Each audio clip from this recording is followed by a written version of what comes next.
Hello, today we're going to be discussing features within Chartmasters and how to use the functionality to educate yourself concerning the lineage of Adam and events. But for now, we are going to focus on Adam and a few of his descendants. So let's navigate over to Adam's line. Okay? Now, Adam was the first man created.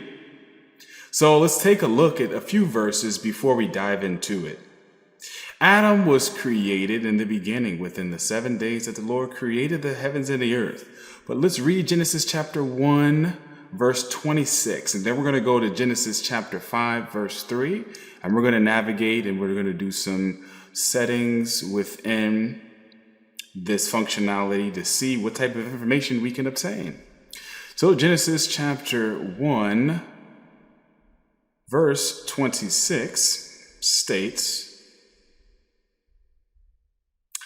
"And God said, let us make man in our image, after our likeness, and let them have dominion over the fish of the sea, and over the fowl of the air, and over the cattle, and over all the earth, and over every creeping thing that creepeth upon the earth." Great. Now let's read 27. "So God created man in his own image. In the image of God created he him.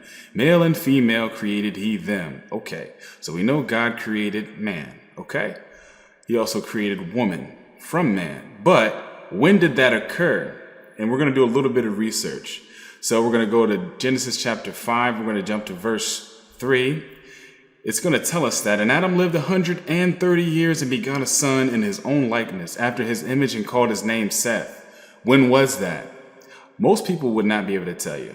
The only people that would is if they took an account for all the years and formulated it to where we can tie the modern history to the past and the past to the present. Well, thankfully, we do have that. So right now we're at the year 0 BC, 4004 BC. 0 BC coming down from Adam being created all the way till the end of God's promise of 1,000 generations, which we'll cover later in detail, / 4004 BC, which is the number that's counting down to the birth of Christ, which could happen in the year 4 BC. Okay, so what we're going to look at is Adam is created, right? Okay, but we're going to jump 130 years into the future. So we're going to actually do search, and we're going to look for the filter BC.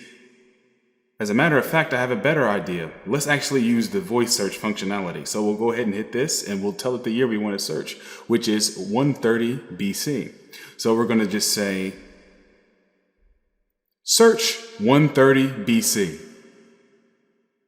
All right, there you are. We're at 130 BC. Adam is 130 years old and Seth is begotten here. Let's go ahead and look at Seth. Seth is right here. So we'll say, okay, he is the age 0 in Genesis chapter 5, verse 3. But who did Seth begot? Who was in this descendant? Right next to this person, which is Enos. He's not born in 105 years. So we know 130 BC from Adam. If Enos isn't born in 105 years, we can add that to 130, okay? That'll put us at 235. So let's search that year. Search 235 BC. Okay, great. We're on Adam's column, but we want to just be lined up with Enos's column. So, and he is begotten. This is Genesis chapter 5, verse 6. But we skipped a verse. Now let's pay attention to the verse that we didn't read. We always want to remember the verses to follow along. So we're going to go to Genesis chapter 5, and we're going to go to verse 6. "And Seth lived 105 years and begot Enos," which is why we jumped ahead 105 years from the year 105 BC, which put us at the year 235 BC. Well, let's do a couple more. Okay, we're going to go to the next person, which would be Canaan. Okay, Canaan was what? 90 years until he's begotten from this specific point. So 90 years into the future, 235 plus 90, that'll put us at 325. So let's go ahead and search 325 BC, but let's look at the reference verse, okay? 5:9, which is in Genesis. So we'll go down to verse 9. "And Enos lived 90 years and begot Canaan." So Enos lived 90 years and begot Canaan. So let's go to the year 2 35 plus 90, which will be 325. Search 325 BC. And there you have it. We're at the year 325 BC. Cain is begotten, age 0. Genesis chapter 5, verse 9. Now, as you can see, the verses allow us to see that we are literally transcribing what was written in the Word. We're not adding or taking away. We're just laying out in a mathematical form. And you can interact with it digitally. Now, the lineage always continues in that manner. It goes from the next to the next to the next, but only those that we have an account for, only the ones that he gave us dates for, okay? Now, let's take a look. Let's say we wanted to find some more information in detail in modern time. We can do that by, let's see if there's some content available. So if we so happen to click on one of these grids here, let's click on Adam's grid and see if we can find some content. Okay, so there's some videos available, 1,824. Okay, so we're going to select a category. In this case, we want to do Adam. We'll select the video. Let's just pick any one of them. Let's try 4004 BC. In the beginning, God created heavens and the earth, since we're on about that. Okay, now we'll click that. We'll hit play. Now a video should be playing in the background, if I'm not mistaken. Oh, let's turn that volume down. Okay, now what we want to do is show the content of the video. So let's go ahead and play the content, and let's just listen for 30 seconds or so.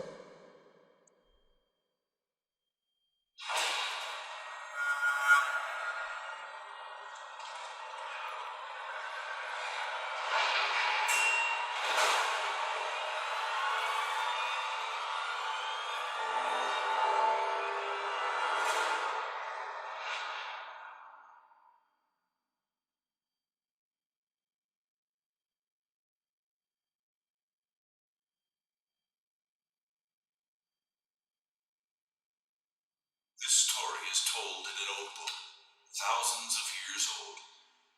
Every word I'm about to tell you is true. Some of it will be hard to believe, but the truth. We'll go ahead and stop right there. Every word that I told you in this session is true. It came from the Word of God, didn't deviate. So, with that in mind, let's go ahead and do some more navigation concerning these descendants. But the information that I just showed you is just a snippet of some of the information that's available. So there's several categories available depending on the context that you click on. Right now, we're focusing on the ancestors from Adam. But the reason we want to have this information available is to put it all together because it all complements each other, okay? So I'll go ahead and hide the video player. We'll resume back and we'll actually fade away back to where we were, okay? Now, let's stay focused on where we're at. We're at the year 325 BC, and we were talking about Canaan. Okay, now, let's jump ahead to the future. Maybe AD, let's see the correlation, how far Canaan was. Well, actually, he would be deceased. If we jump to the year 2020, let's see how long he would be deceased. Okay? Let's switch it up and actually do the filter instead of the voice search. And then we'll go back with the voice search. So we're going to go to AD. We're going to type in 2000, right? What we want to go to 20 AD. We'll click that. And here we are, 2020 AD. Enos was deceased 4,880 years from today. There's no way you would know that unless you actually pieced it together according to the chronological order that God put in place. And he left us with numbers. And if you so happen to put the information down in a way like this, you can interact with it and really see what God was saying. Okay. So he created the earth in 7 days, created Adam. Adam had several descendants, but those descendants still tie back into the history of today. Okay. So what we want to keep in mind is that there was other descendants in other columns as well that will interact with this particular point in history. So if we navigate over to, let's navigate over to the flood, okay? All right, the flood took place Well, according to the chronological order, it's been 4,363 years since the flood. But we want to go back 4,363 years. So what we'll do is hit search here. We'll go here. We'll go back years. We'll do 4,363 years. Hit search. Actually, I think I typed an incorrect value. The year of the flood was 1656 BC from Adam. Genesis chapter 7, verse 11. Let's go ahead and take a look at that verse. Genesis chapter 7, verse 11. Keep in mind, you always want to have your reference verses and never forget that where it came from. Okay? This says, in the 600th year of Noah's life, in the second month, the 7th day of the month, the same day, were all the fountains of the great deep broken up, and the windows of heaven were open, and the rain was upon the earth 40 days and 40 nights. So this is the flood, but we don't know the year that it took place unless you can tie in the history in chronological order following the manuscript that God left us from, which is the Word. And if you believe the Word is true, this is true. Just do the math. So we started from Adam and we're at the flood right now. 1,656 years from Adam. But how long has Adam been deceased? We know he lived 930 years because if you can read that in Genesis chapter 5, verse 5. But how long has he been deceased? But if we minus 930 from 1656, we can notice the difference. But instead, we're just going to go to Adam's column. So go to Adam. Okay, Adam's been deceased 726 years when the flood took place. There's no way you would know that. Seth has been deceased 614 years when the flood took place. Enos has been deceased 516 years since the flood took place at the year 1656 BC. So just think, we're in this specific year, 1656 BC from Adam. 1,656 years from creation, okay? Now, and the last person is Canaan, since we talked about him. He's been deceased 421 years when the flood was upon the earth, in that verse. So we're tying it all back in, okay? There's a variety of different things we can discuss, but right now we're just focusing on the basics, okay? There's one last thing I do want to touch base on. And this will be it for this one. And it'll become more advanced as we travel down and get familiar with the timeline. You need to consider this.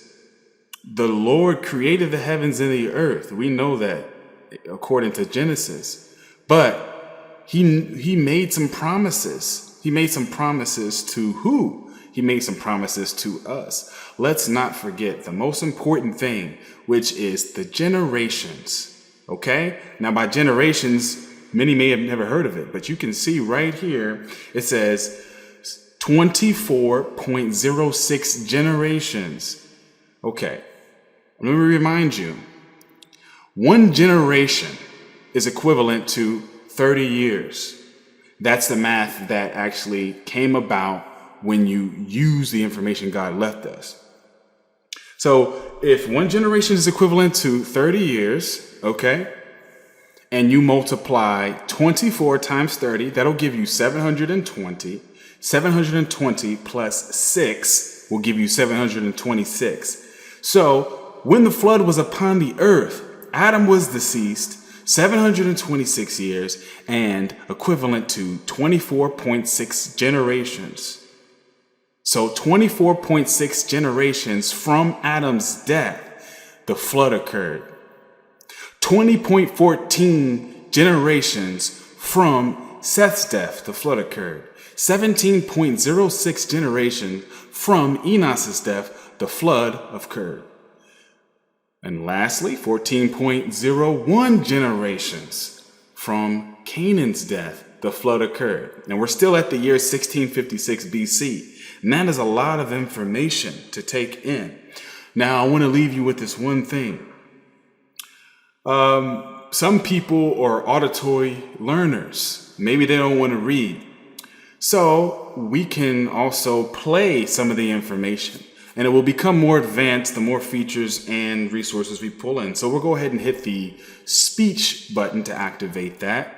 Speech mode is now active, and let it just tell us the information it should relay if I was speaking to you directly. So let's play this and see.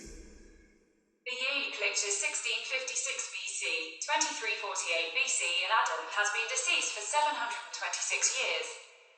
That is the basis of what we want you to know when you click on this particular column right here in the year 1656. So keep in mind, there are many years. Specifically, so far, there has been 6,020 years from creation. So we're in the year 6,020 years from creation right now, 2020 AD as well. Every year is important. Every man will die, and every man has lived at some point if they made it through childbearing. If they made it through surviving the womb. If they took a breath on this planet. Let's consider that. You that's listening right now, she, him, her, us, however you want to identify an individual, you will be on this one day. You will die, okay? So the importance is to know your ancestors and to know where you come from. For those that do follow and want to learn and get a more understanding of the scriptures, this is essential. This lets you know that you are a part of the heritage if you understand what God was saying when he was making a promise with the 1,000 generations and how long that promise is going to last. I always like to leave off with saying this: the word was promised to 1,000 generations. And you can check that out in Psalms chapter 105, verse 8. Okay? And 1,000 generations, we know one generation is equivalent to 30 years. 1,000 times 30 will give you 30,000. Okay, so we know there's at least 30,000 years that God is promising his word to. We are only in generation 200.20. So let's jump to that year and then we'll end it. Search 2020 AD. The year you clicked is 2020 AD, and Adam has been deceased for 5,090 years. Okay. I wanted to get to the particular year that Adam was deceased to today, 2020 AD, 5,090 years. And if we double click on this, we can actually see it's generation 200.20. 200 times 20 is 6,000. 6,000 plus 20 is 6,020. 6,020 years from creation, from God creating the heavens and the earth to the present, right now. Know that you are in generation 200.20, and know that the generations will continue all the way down to the end of the 1,000 generations, which ends in 1,091.10 generations, which is a total of 32,740 years from creation. So we have a while to go according to the promise. We just had to sit back, see what God left us, do some research and put it together, and we will see that we're not too far from the mark, which is we're all the same. We live, we die, and we have to return somewhere. We have to figure out our destination. But the most important thing is to know our heritage. And we all started from one, Adam, and we greatly multiplied. In years past, let's not forget who we are as people in the scriptures. Amen.